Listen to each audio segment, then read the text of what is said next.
Je suis très sensible à l'honneur qui m'est accordé ce matin de pouvoir partager avec vous le conseil de la parole de Dieu. Car vous le savez fort bien, notre foi, notre espérance repose sur l'enseignement des Écritures. Nous reconnaissons l'autorité dans tous les domaines de la parole de Dieu afin qu'elle puisse nous enseigner, nous encourager, nous éclairer. Et ce matin, elle va nous fortifier tout à nouveau. Telle est notre prière. Le temps passe. Ma dernière visite, mon dernier passage, remonte au mois de mars. Les mois s'écoulent. Vous et moi, nous vieillissons. Vous ne l'avez pas remarqué? Bon, il y a des doutes chez certains. Mais il est certain que Jésus-Christ, lui, ne change pas. Notre Père Céleste ne change pas. Et j'aime le rappeler, en lui, il n'y a même pas une ombre de variation. Nous allons lire la parole du Seigneur dans l'épître de Paul adressée aux Éphésiens. Vous savez que l'église d'Éphèse a été installée par la volonté de Dieu, par le ministère de Paul. Au moment de la rédaction de cette épître, l'homme de Dieu est en prison à Rome. Il s'agissait de son premier emprisonnement et il adresse un courrier aux chrétiens d'Éphèse concernant la puissance et la grandeur de la rédemption. En parcourant cette épître, je ne puis que me régaler, me réjouir de l'étendue de la grandeur de l'œuvre de Jésus-Christ. Et mon âme bondit de reconnaissance et d'action de grâce. Mon cœur se dit là de bonheur de savoir la grandeur de l'œuvre du Christ, mourant au calvaire, ressuscité d'entre les morts, et ce même Jésus monté au ciel reviendra bientôt nous chercher. Éphésiens chapitre 3, verset 14, nous allons parcourir un paragraphe après avoir exposé la puissance et l'étendue de l'œuvre de Jésus-Christ. Voici ce que l'apôtre déclarait aux chrétiens d'Éphèse à partir du verset 14. À cause de cela, donc à cause de l'exposé quant à la rédemption, je fléchis les genoux devant le Père, de qui toute famille dans les cieux et sur la terre tire son nom, afin qu'il vous donne, selon la richesse de sa gloire, d'être puissamment fortifié par son esprit dans l'homme intérieur, en sorte que Christ habite dans vos cœurs par la foi, étant enraciné et fondé dans l'amour, que vous puissiez comprendre avec tous les saints quelle est la largeur, la longueur, la profondeur et la hauteur, et connaître l'amour de Christ qui surpasse toute connaissance, en sorte que vous soyez remplis jusqu'à toute la plénitude de Dieu. Or, à celui qui peut faire par la puissance qui agit en nous, infiniment au-delà de tout ce que nous demandons ou pensons, à lui soit la gloire dans l'Église et en Jésus-Christ, dans toutes les générations, au siècle des siècles. Amen. Magnifique doxologie. La louange et la gloire reviennent à l'Éternel, non pas à l'homme. Nous sommes sauvés par pure grâce. Nous étions de misérables pécheurs condamnés par la juste loi du Seigneur, mais Dieu, dans son amour immense, a décidé de nous sauver. Et le dilemme de Dieu était d'exercer sa justice tout en permettant à son amour de sauver les pécheurs que nous étions, et le Seigneur Jésus, qui a été notre substitut expiatoire, a donné sa vie au calvaire. La justice divine a été rendue et la grâce alors est proposée aux hommes. Plus encore, plus que la grâce, la justification, la réhabilitation, comme si nous n'aurions jamais péché. C'est un plan de rédemption que nous devons saisir par la foi, par l'action du Saint-Esprit, afin de rester inébranlables. Et voici ce que l'homme de Dieu précise au verset 20. Or, à celui qui peut faire, il est question de Dieu qui est l'auteur et le principe de toute chose. À celui qui peut faire, par la puissance qui agit en nous, et j'attire votre attention sur le contenu de ce verset, qui agit en nous. Il nous faut le réaliser. Infiniment au-delà de tout ce que nous demandons ou pensons. Nous allons réfléchir sur le contenu de ce splendide verset. Magnifique déclaration, certainement que vous connaissez fort bien depuis longtemps, et cependant il est bon de s'en souvenir, d'en être pénétré. Il est question de quelqu'un, et ce quelqu'un n'est autre que Dieu lui-même, un Dieu d'action, un Dieu de puissance, un Seigneur qui agit sur un terrain particulier, et le terrain, c'est notre cœur, et cela se produit par son esprit en nous. Tout d'abord, l'Écriture affirme que Dieu peut faire. Dieu a le pouvoir. Notre Dieu n'est pas limité. C'est le Tout-Puissant, créateur des cieux et de la terre, de tout ce qui s'y trouve, l'infiniment grand comme l'infiniment petit, sont l'œuvre de la création de Dieu. Notre Dieu est puissant et nous devons les uns et les autres, quels que soient les événements de notre vie, nous souvenir que notre bon et tendre Père Céleste est puissant. Il est capable de faire. Il y a trop de croyants, malheureusement, qui doutent de la puissance de Dieu. Il est infiniment capable. Il demeure le bon berger. Et en face même de nos ennemis, il nous dresse une table. Il remplit notre coupe et elle déborde. Oui, le bonheur et la grâce nous accompagneront jusqu'au bout, parce que notre Dieu est le Tout-Puissant. On a quelquefois une notion, un concept très particulier de la personne divine. Dieu est réel. Vous le croyez toujours. Dieu est réel, Dieu est vivant. Jésus-Christ est vivant au siècle des siècles. Et le Seigneur a tout pouvoir dans le ciel, sur la terre. Il a tout créé. Je suis rassuré de savoir que vous et moi, nous sommes le produit d'une décision divine. Il a créé l'homme et la femme. Et la création de l'homme et de la femme est un authentique miracle. Quand on étudie le corps humain, la manière dont notre organisme fonctionne, c'est surprenant, c'est extraordinaire, c'est merveilleux. Et lorsque le roi David disait qu'il était une merveilleuse créature, il n'était pas narcissique, pas du tout. Seulement il est conscient de la grandeur de la création de Dieu. Dieu nous a créés. Vous êtes une création de Dieu, nous sommes ses créatures, et tout dans l'univers a été créé de par sa volonté. Il est le Tout-Puissant. Et le Seigneur utilise sa puissance dans notre vie.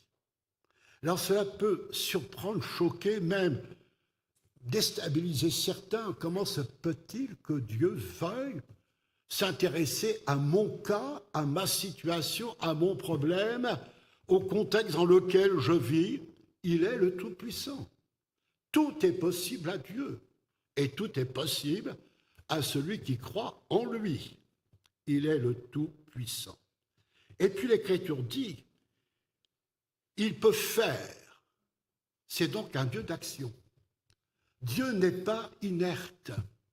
Jésus disait, mon Père agit, jusqu'à présent, moi aussi j'agis. Et nous croyons que le Seigneur est capable d'agir. Il n'est pas prisonnier. Ce n'est pas un Dieu semblable à une statue, inerte. il nous voit vivre. Une personne était gênée de savoir que Dieu pourrait l'observer jour et nuit dans toutes ses actions. Oui, c'était une vedette de, je ne sais pas, de cinéma qui était interviewée par rapport à la foi en Dieu, et cette personne répondait aux journalistes, oui, je veux bien croire en Dieu, mais ça m'ennuie de savoir que Dieu pourrait être le témoin de ma vie, m'observer dans tout ce que je fais. Oui, Dieu nous voit dans tout ce que nous faisons. Ça vous embarrasse? Eh bien, il vous voit quand même.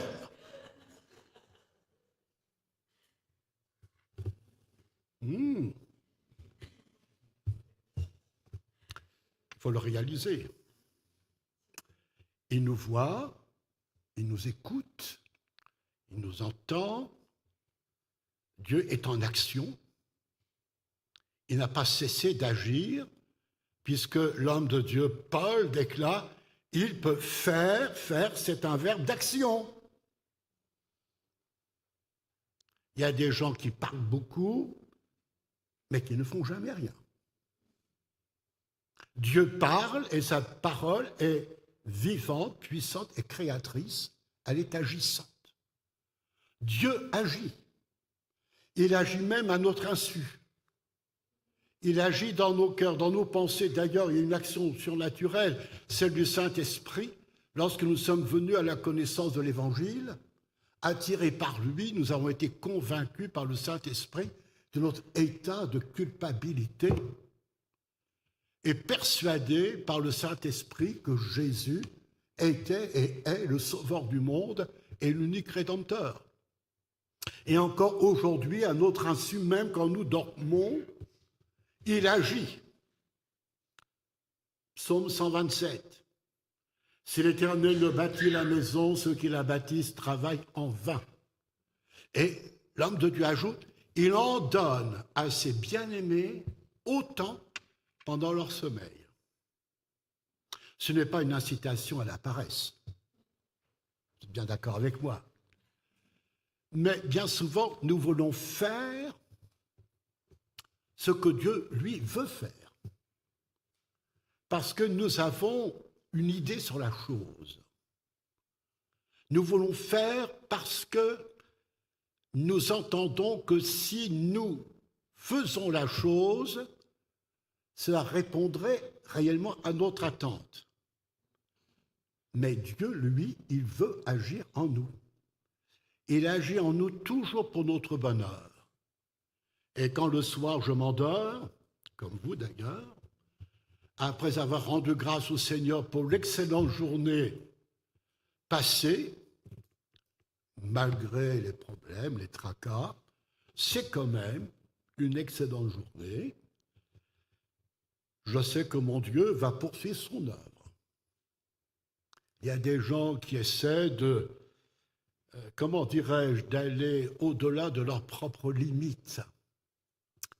Le Dieu de l'au-delà, c'est notre Père céleste, parce que nous sommes limités, terriblement limités. On essaie même bien souvent, comment dirais-je, de se surpasser. Dieu ne demande pas que nous soyons des surhommes. Il veut des hommes sûrs.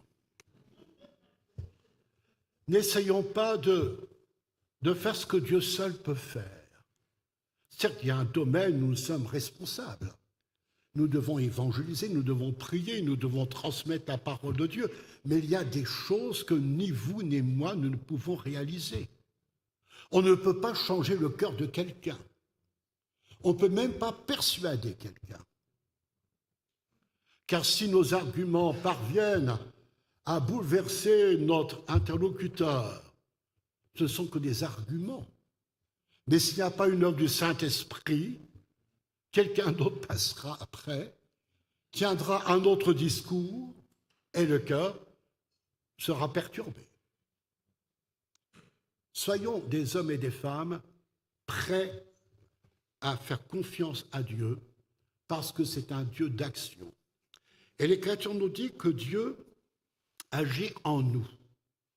il a agi en nous pour la conversion, la nouvelle naissance. La nouvelle naissance, c'est une action surnaturelle de Dieu. Alors bien sûr, nous nous convertissons, il y a deux actions simultanées. La conversion est la responsabilité de l'être humain. On se convertit, on se repent. Et pendant que nous nous convertissons à Jésus-Christ, l'Esprit de Dieu agit en nous, il travaille en nous et nous fait naître de nouveau. Et la nouvelle naissance n'est pas le produit d'une simple doctrine, c'est le produit, le résultat de l'œuvre du Saint-Esprit dans notre cœur. On est transformé. Nous passons des ténèbres à la lumière, de la puissance du diable à celle de Dieu. C'est un miracle. On est, d'une manière radicale, changé et transformé. Bien sûr, nous avons encore nos limites, nous avons encore nos faiblesses, parce que nous sommes, hélas, toujours avec notre nature charnelle. Il y a cette lutte incessante en nous entre la chair et la loi de l'Esprit de Dieu. C'est un combat, mais laissons Dieu agir en nous pour nous donner la victoire dans nos combats. On ne peut pas se changer. On ne peut pas se transformer. Nous sommes vrais, honnêtes et sincères. On voudrait que ça change. Mais l'Écriture affirme que Dieu, qui a commencé en nous sa bonne œuvre, la rendra parfaite. Et sachez-le, bien-aimés, Dieu est fidèle. Ce qu'il a commencé, il le poursuit. Il vous a sauvé dans sa grâce. Oh, chez certains, il y a beaucoup de travail à faire. Je n'en doute point. Mon frère, ma sœur, dans les couples, dans les familles, il y a beaucoup de travail. Mais Dieu, lui, ne se lasse pas. Il a commencé son œuvre, il la poursuivra. Et même à notre insu, même pendant que nous dormons. Il y a des choses qu'on ne peut pas convaincre. Ah, je me souviens, il y a des années de cela, j'étais jeune pasteur à l'époque. Ah oui, aujourd'hui, je suis un pasteur moins jeune. Vous l'avez deviné. Mais avant d'avoir mon âge, j'étais un jeune pasteur. Et dans notre église, dans laquelle j'étais en charge, une dame venait dans nos réunions le matin au culte, à la découverte de l'Évangile. Elle était ouverte à l'Évangile. L'après-midi même, nous avions des réunions, elle y venait. Et puis même en semaine, elle venait dans nos réunions. Puis un jour, elle m'a demandé le baptême. Alors quel bonheur pour les serviteurs de Dieu, pour l'Église, lorsqu'une personne demande à être baptisée par immersion. Ça vous contrarie? Non, ça vous réjouit. Elle me dit, pasteur, j'aimerais prendre le baptême. Ah, c'est très bien. Et bien sûr, on commence des entretiens concernant la foi, sa situation avec Dieu, comment elle a vécu son expérience de rencontre avec le Seigneur Jésus, le pardon des péchés. Et puis au cours de ces entretiens, au pluriel, à un moment donné, elle me dit, mais vous comprenez, j'ai un problème. Je ne crois pas que la Bible soit vraie. Ah. Alors bien sûr, je peux d'une manière intellectuelle démontrer essayer de démontrer d'une manière historique, archéologique, enfin bref, tous les arguments les plus sérieux qui soient et qui sont vrais d'ailleurs. À l'entretien a vite pris fin, je dis, écoutez, on va devoir surseoir. Mais dans mon cœur, je dis, Seigneur, il n'y a que toi qui puisses toucher le cœur de cette femme. Elle ne croit pas que ta parole soit la vérité.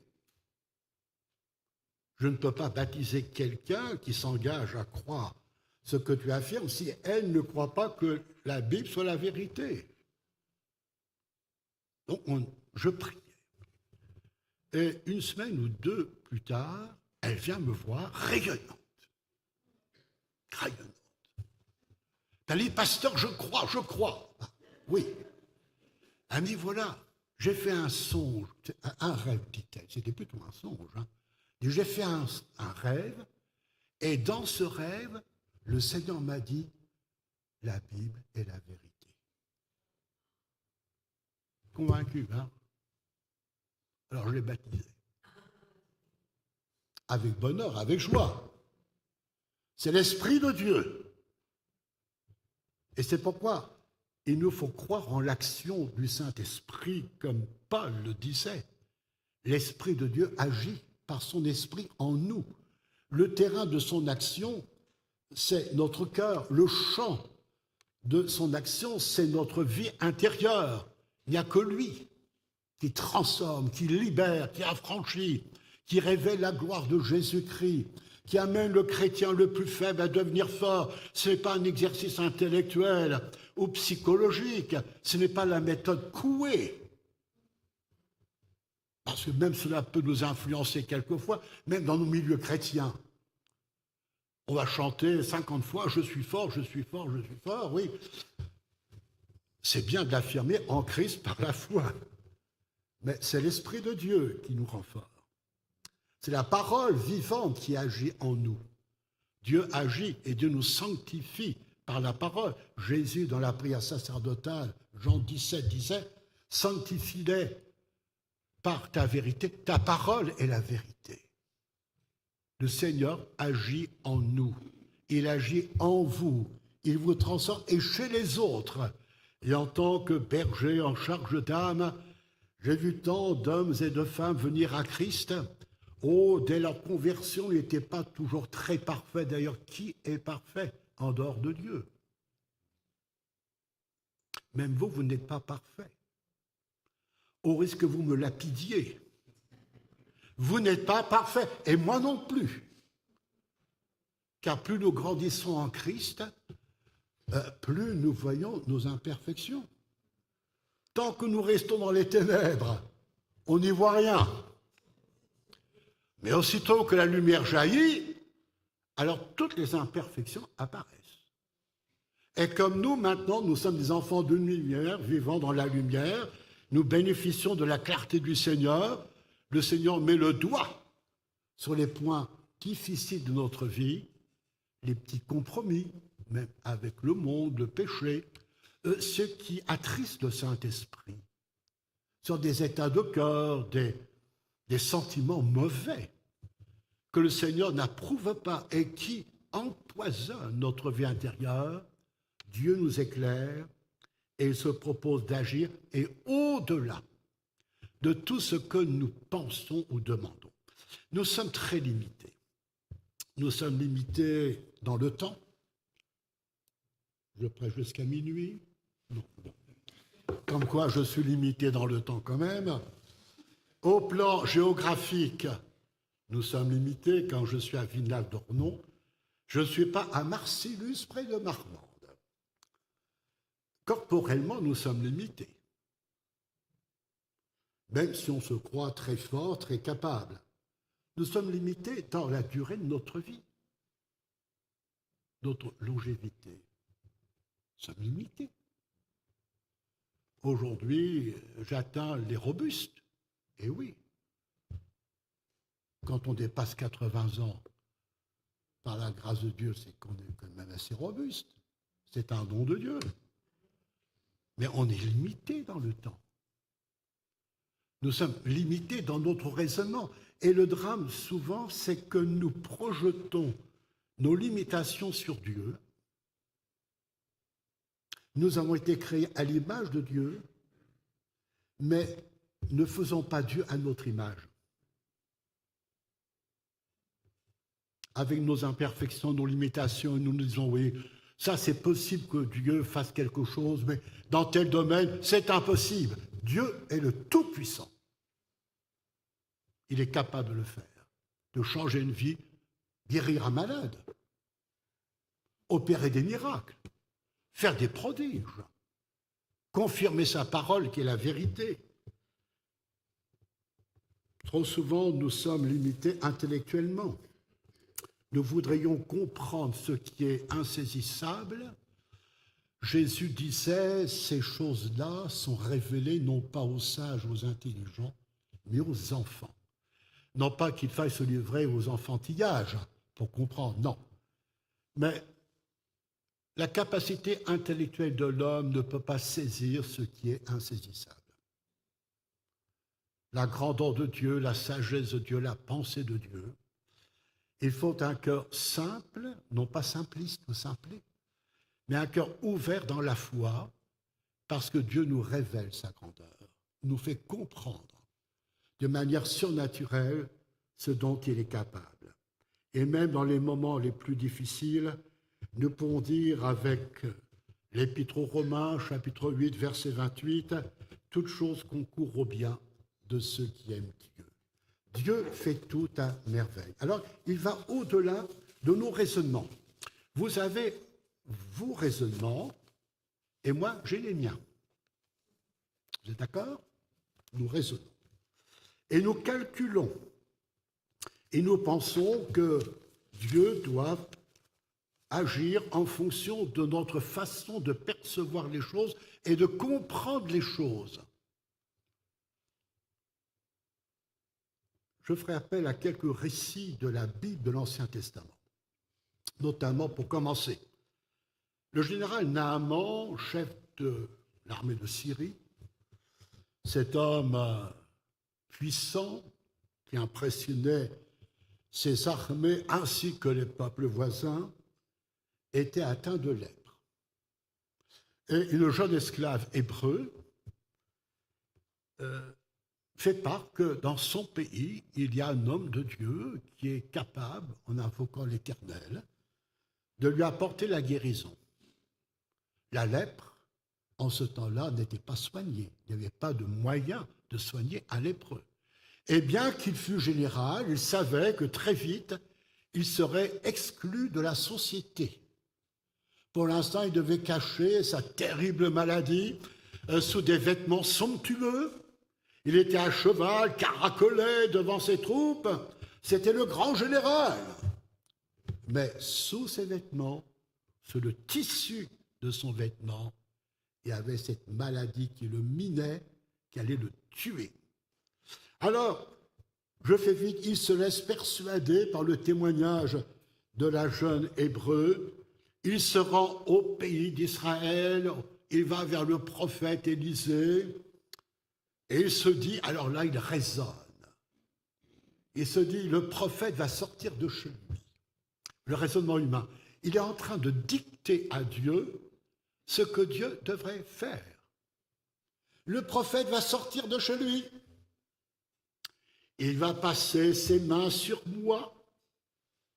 Imprécations, gestes, des gestes spéciaux, particuliers. Mais le prophète ne sort même pas de chez lui. Quelle vexation! Moi, général en chef, le petit prophète ne vient même pas jusqu'à moi.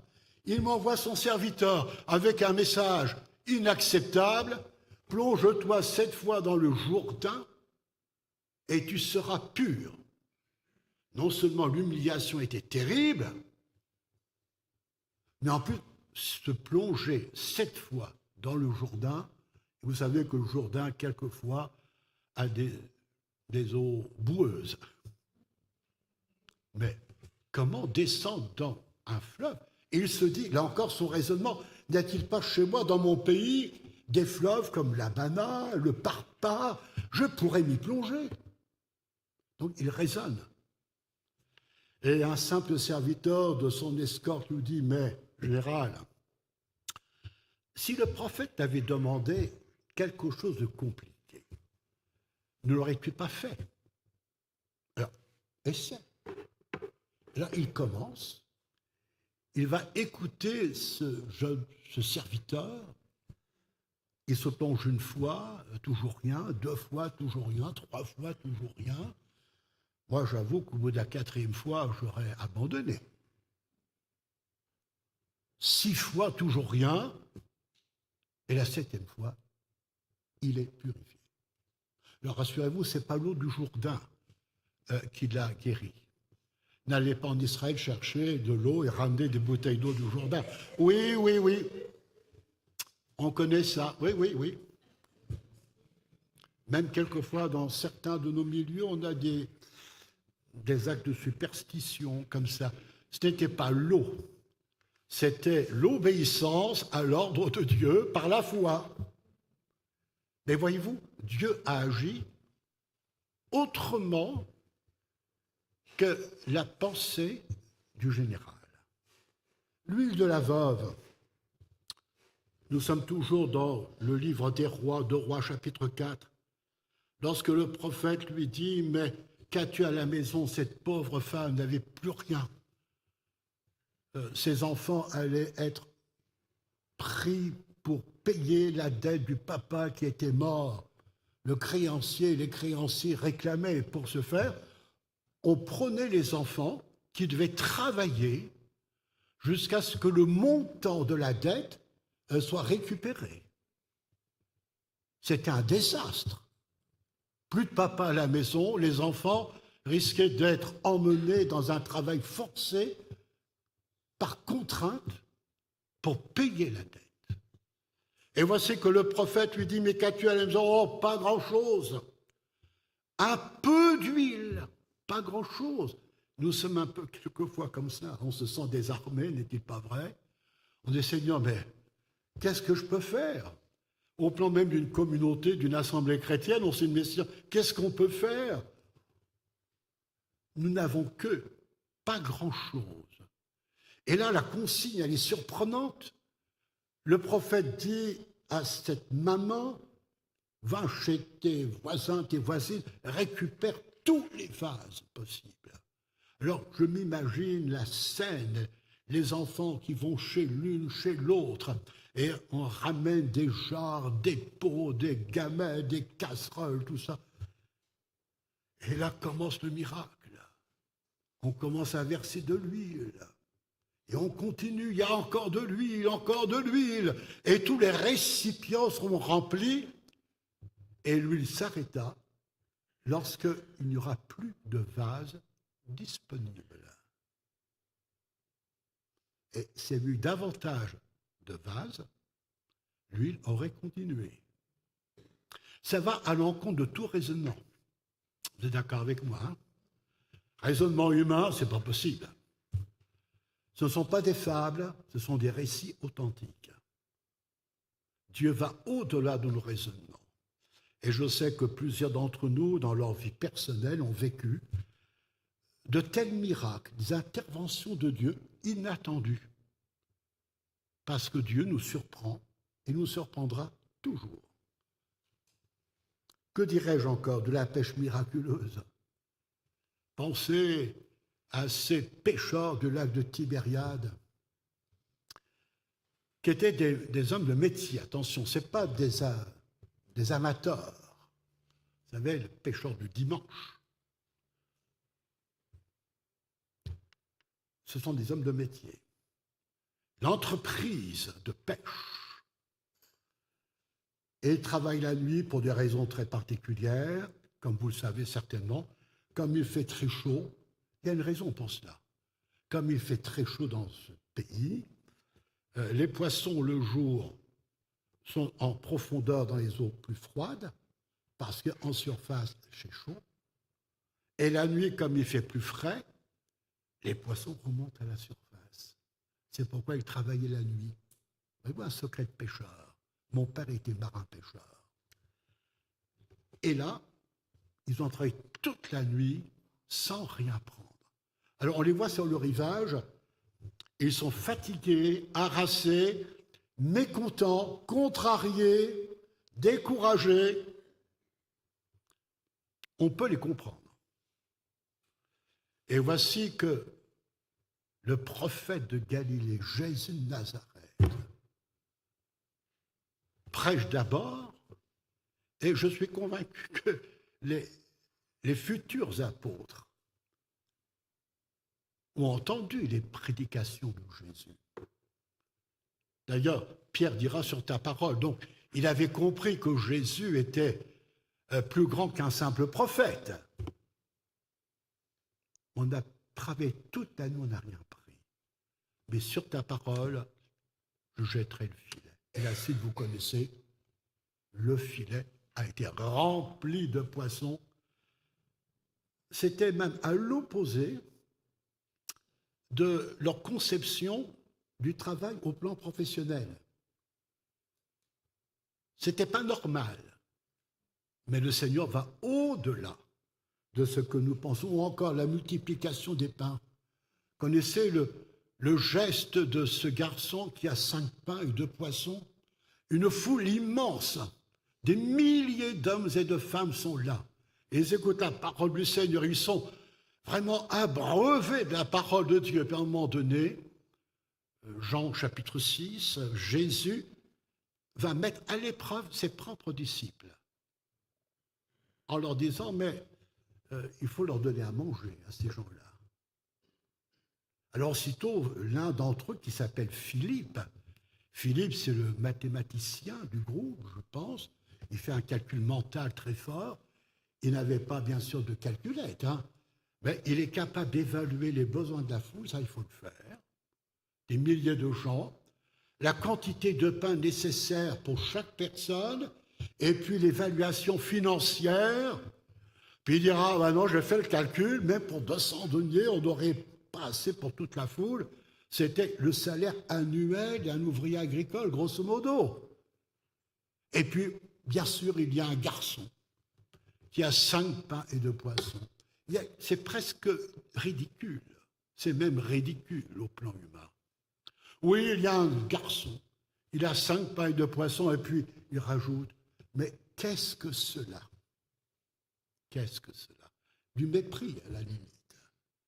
Et le Seigneur Jésus va opérer le miracle. Avec les 5 pains et les 2 poissons, il va nourrir une foule immense. Et après ce miracle, les 12, chacun, pourront rapporter une corbeille remplie de pain. Ce n'était pas le produit de leur imagination, c'était réel. Je ne sais pas comment Dieu fait les miracles, parce que quand on explique le processus d'un miracle, il n'y a plus de miracle si on explique. Un miracle ne s'explique pas. Il se reconnaît, c'est une évidence. Quand une personne, par exemple, est miraculée par le Seigneur, les médecins le disent, on ne comprend pas. Et même, ils vous disent, comme ça m'a été dit une fois, quand j'ai fait mon AVC, il y a une vingtaine d'années, une doctoresse charmante au demeurant me dit, « Monsieur Maurice, qu'avez-vous fait ?» J'ai dit, « Docteur, avez-vous la foi ?» Elle m'a regardé, elle est passée du rouge, je ne vais pas dire au vert, mais au blanc, au jaune, bon. J'ai dit, avez-vous la foi? Alors elle m'a dit, vous comprenez, monsieur Maurice, j'avais aucune séquelle. La preuve, je suis devant vous. Aucune. Le cerveau a des ressources que nous ignorons encore. Alors j'ai rétorqué, parce que je sais rétorquer, j'ai dit, mais écoutez, je serais resté infirme ou malade à ce point. Vous auriez dit, son Dieu n'a rien fait pour lui. Maintenant, puisqu'il m'a fait grâce, alors là, elle a dû s'incliner. Je ne sais pas le travail que Dieu fera dans son âme par la suite, mais en tout cas, l'évidence était là. L'évidence était là. Dieu nous étonne. Et je crois, pour vous donner un élan de courage, il nous faut faire confiance à Dieu. Il a fait pour notre salut éternel, non seulement parce que nous étions incapables de nous sauver nous-mêmes, incapables. Nos œuvres ne nous sauvent pas. On n'a pas d'œuvre méritoire à faire. L'être humain aime bien produire des œuvres méritoires, multiplier des heures de prière. Oh, je n'ai pas dit qu'il ne fallait pas prier, attention. Pas de méprise. Je connais l'être humain. Le pasteur Maurice a dit que prier sans cesse. Mais le danger, c'est lorsque nous faisons de la prière une monnaie d'échange. On devient mercantile. On négocie avec Dieu. Seigneur, j'ai prié tant d'heures. Dans la prière, nous exprimons notre foi, notre attente, notre attachement au Seigneur. Nous affirmons que nous lui faisons confiance. On ne sait pas quel chemin par lequel nous passons, mais on lui fait confiance qu'il sera quand même à nos côtés et qu'il nous donnera d'en sortir. On affirme, on confesse le nom du Seigneur. La prière est indispensable. Mais ne faisons pas de nos actes de piété une monnaie d'échange. Ah Seigneur, il faut que tu me bénisses parce que tel dimanche, je me suis sacrifié. Plutôt que d'aller au bord de mer, je suis allé au culte. Quel renoncement!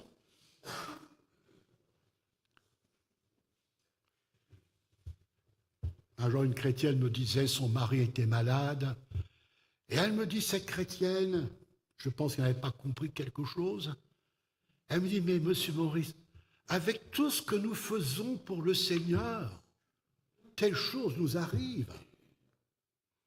Alors je lui ai rappelé que le Seigneur fait lever son soleil sur les bons, sur les méchants, et que l'enfant de Dieu, il connaît comme tout le monde les drames et les combats de la vie. La différence, c'est que celui qui marche avec Dieu, c'est que l'Éternel est son berger, et le Seigneur est avec lui. Il va l'aider à s'en sortir. Mais nous sommes quelquefois mercantiles. Alors le Seigneur nous a sauvés par grâce. Et plus que la grâce, parce que la grâce, on en parle beaucoup en ce moment, semble-t-il. Le concept, la notion de la grâce. Oui, la grâce parle de culpabilité. On ne peut pas gracier quelqu'un d'innocent. Ça, c'est juridique. Hein. Mais il semblerait que ce soit au courant de certaines choses, vous autres.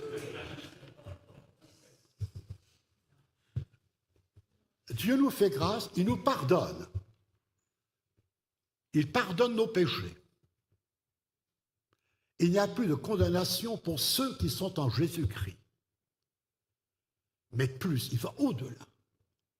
Il nous élève à la position d'enfants de Dieu.